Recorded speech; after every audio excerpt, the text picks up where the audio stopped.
So I just finished this book called Junkie by William S. Burroughs, and for those who are unfamiliar with William S. Burroughs, he is a member of what is called the Beat Generation, and that these were a group of writers from the United States, along with Allen Ginsberg and Jack Kerouac and some other people. They were coming off the Second World War and were very heavily influenced by that new kind of wave of cynicism and detachment from society.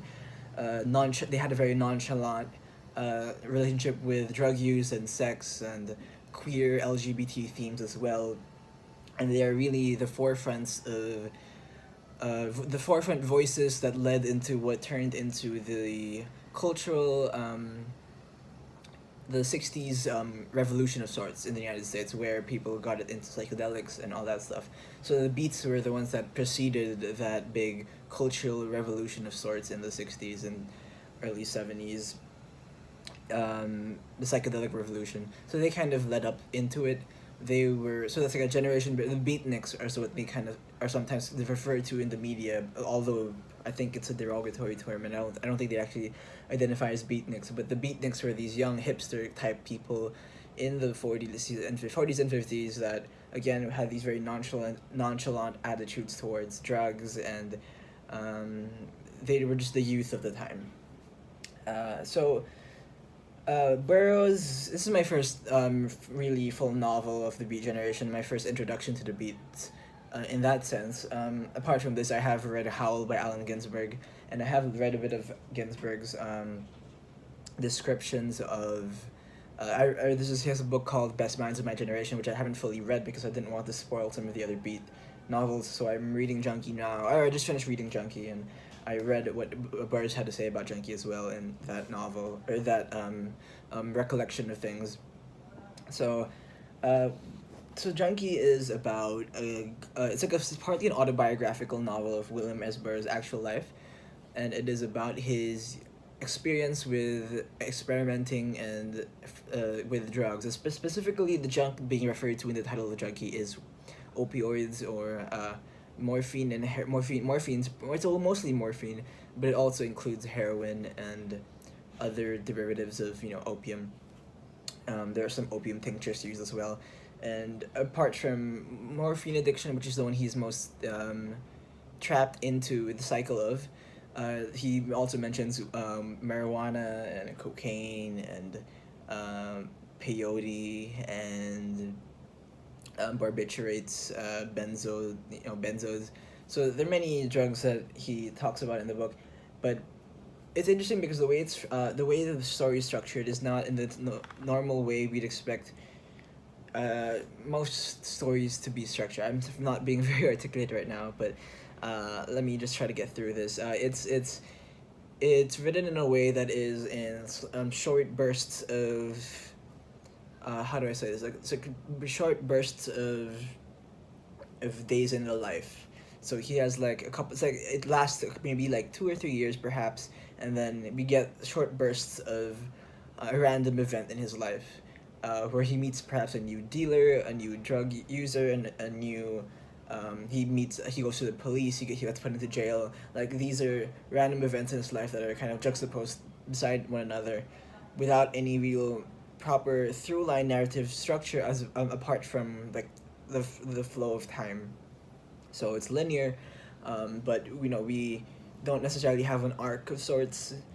Uh, we do have the opening points of him getting into the habit, as well as the end point of him trying to get rid of his habit. But it's not necessarily in the sense in which you would normally think that it would be some kind of arc of redemption arc or whatever it is. It's mostly just one day he just says, well, I don't want to do this anymore. And what is most fascinating about the book is not necessarily, again, it's not about the story of the book. What's fascinating about the book is the way it characterizes the different drugs. I feel the way it characterizes not only the different characteristics of the drugs, but how it characterizes its users, its short-term and long-term effects. He has a lot of these insights into the drug use that is fascinatingly kind of holds up over the last 60 years. There are some things he definitely knew that were being repressed perhaps by the news media or whatever. But for example, one of the things he argues very strongly against is the idea that marijuana is physically addictive. He goes on and on about like, you know, he doesn't seem like the biggest fan of marijuana. He finds it kind of weed a little weird, or the users are kind of annoying, and it's annoying to sell it. One of the funny passages in the book is that he says that he doesn't like, if you know, at the time marijuana, the term for marijuana was tea, so he doesn't like tea. He doesn't like tea users because they would if you sell to them, if you sell to a morphine addict, they perhaps they'd inject themselves with morphine and then they'll go. It's very short meetings and so, or they'll just get it and leave. But for tea addicts, they expect the dealer to engage in conversation, and it could last like an hour or something, or just small talk, because for some reason that's like the quality of tea addicts. And it's funny because I remember, it reminded me of, I don't have much experience with this, but I do remember watching High Maintenance, and that's a lot of the comedy that comes from that show is from people who want to stay for a chat while the main character is, you know, selling his product around the city. Many of them want him to hang around or sit around with them and smoke up with him, and or talk about life or something. And it's so funny. So he mentions this in the book, and I think it's very perceptive. And as other things as well that he brings up, you know, he doesn't like marijuana that much, but he does mention marijuana. So he says that marijuana is not physically addictive, and that it's not true that when you can get that it causes violence, for example. That's such a lie. He says, you know, he goes against the ideas that you can get addicted to morphine from like using it once or something, and then suddenly you're addicted to it, or using once or twice. He claims, I'm not sure if this is true, but he says that, and I've heard this is true from other people, but I'm not sure if it's true. He says that it takes 2 to 3 times a day of daily use for like a month for you to actually pick up what he calls a habit. But once you get a habit, when in the future when you do take morphine again, it'll only take 1 or 2 hits for you to go back into the habit. But to actually get your first habit, it takes at least a month, he says, of daily use. So that's interesting. And he goes on, and he meets a whole bunch of variety of different characters, and none of whom I can recall particularly right now, because there are just so many of them. He paints such a wide variety of types of users, and types of peddlers, and types of what he calls pigeons. Or pigeons are people who will snitch on you to the police.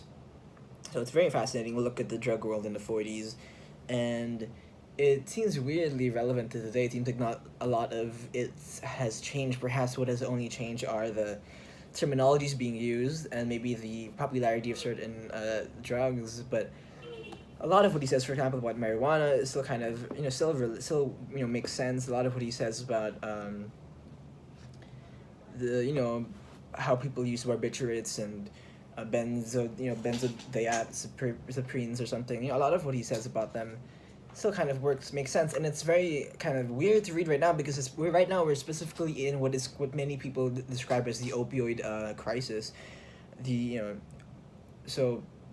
Where many people in the United States and Canada are being prescribed opioids by their doctors, perhaps too quickly, and causing their customers, or their patients, really, customers is an awful word for it, but causing their patients to get hooked on opium or opioid habits, and, you know, and they're physically addictive, and they need help with the withdrawals are hard.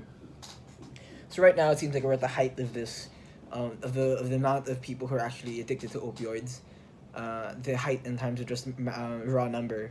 And in this book, it's just it seems more like a fringe thing, but now it's like a proper mass thing, which I find very fascinating. So yeah, I mean, the book itself, you know, he writes very well, but very straightforwardly. Reminds me of Hemingway. Ginsberg describes him as very like Yeats, I don't know how to pronounce his name, Wbyeats, but you know, I find it very fascinating. Also, I think Ginsberg thinks he sounds like T.S. Eliot. So, you know, it's very fascinating stuff. Again, you know, I like the book. It's not one of my favorite books. I think it's a short book, but it's a little hard to read all the way through, because it's not straightforwardly narrative. You know, it's like, again, it's like a bunch of short stories juxtaposed against each other, but it's in terms of how it shows the life of a druggie, life of a junkie, the ups and downs, the language and the vernacular being used at the time is very much. There's a whole appendix in the book just to help you understand the language, like what they call the jive talk. So, for example, brown stuff means opium, Charlie means cocaine, caps refers to capsules of heroin, so lots of stuff. I can go on about the book. It's very fascinating, and I did learn a bit about what it was like to live in the 40s and how the drug scene was back then. And I learned about the ups and downs of drug use, as well as addiction and peddling and all that stuff. Very fascinating. I learned a lot. I think it was an interesting introduction to the Beat generation. And right now, my next Beat book is, I forgot the name of the book. I had it somewhere there, but it's like the collection of Jack Kerouac's short stories when he was a young teenager, which I'll read. Leading into, I think I want to read the Visions of Cody, because I think that's what comes in chronologically in Jack Kerouac's description. His bibliography. I think he rearranges chronologically in terms of the stories of his own life, because it's like they're all slightly autobiographical. So, Visions of Cody's when he was a child. So I'm gonna read that after reading his short stories when he was a teenager. So yeah, that's all I have. William S. Burroughs Junkie. I like it. It's a little dry, but it's short enough, and you learn a lot about drugs, and it's something I don't have as much. I don't know much about opioids, so I thought it was very fascinating to read.